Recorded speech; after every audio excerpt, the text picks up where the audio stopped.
Good morning, America. Good morning, nation. Good morning, world. First of all, I would like to give a shout out to the BLM group, Black Lives Matter. It took me a while to understand. I never discriminated. I just wanted to understand the fight and the protest that BLM, Black Lives Matter, all the chapters had. I've been speaking to the leader of the chapter of New Jersey for on many occasions. She's very responsive, very sweet girl. Just give her a shout out.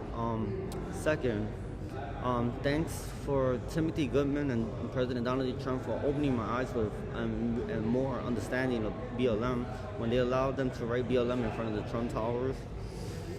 I have faced major discrimination in this nation, even from the black demographic in this. I'm mostly heterosexual males over 40, 50 years old who are not open-minded. BLM is a group that fights for their rights, mostly really smart black kids who have suffered from suppression in this country. I've received many discrimination from everybody, no matter what organization, no matter what group, no matter what politician, what real estate broker, no matter what banking branch manager. I have received worse, like I'm a bum, like I'm Kunta Kinte or something, or like I'm Kim Tut or something. I don't know what's the racism in this country.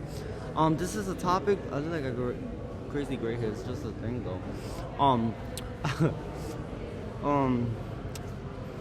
I just would like to start with a joke first before I start with my nation. Rosa Parks was a great person. You know, I've been to Rosa Parks Way in Portland, Oregon. And Rosa Parks was a very smart woman. She sat in front of that bus. She was the first greatest woman attorney, black woman attorney of the United States of America.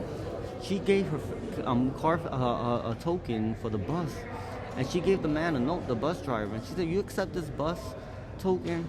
I sit in front of the bus all the time, and if you don't allow me, I own the bus company." Rosa Parks is a very smart woman. No, shout out to Rosa Parks. She's a great woman to remember. And a great example, a woman that a Republican man paid her rent or mortgage payment all her life. And he never wanted to disclose it because we're conservatives. And we don't care. We give, no matter who they are. And we don't disclose our generosity. That's why we don't get taxed $20 million a year. 20%, $20 million of every $100 million we own. We have to get $20 million of every $100 million.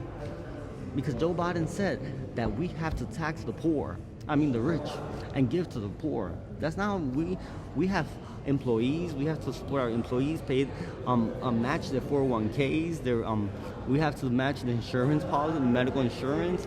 We match the life, and we give them a life insurance policy for free.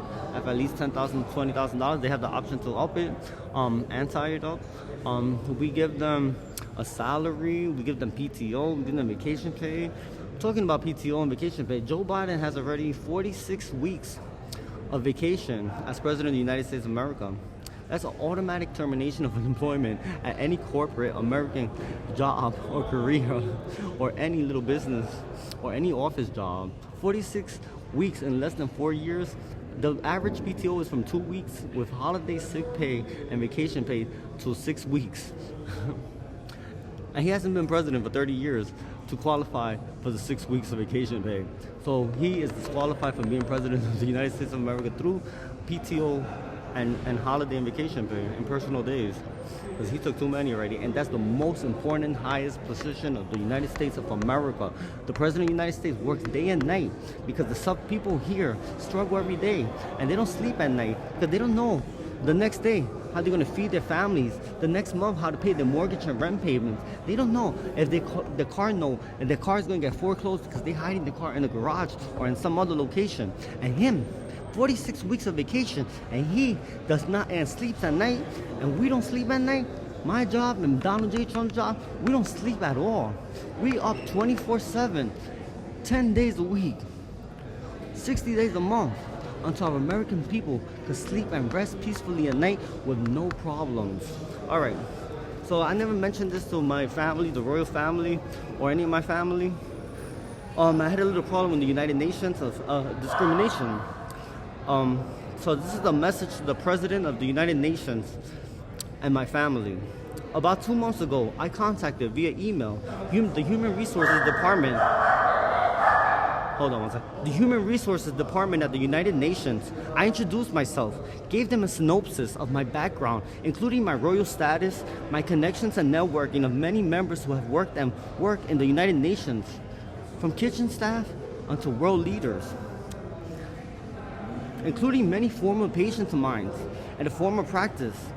My political career, my political connections, my educational background, my fluency in almost every language, including every country in Africa, and the oldest indigenous language, Creole, French, which include also the option to work and volunteer at the United Nations pro bono at no cost.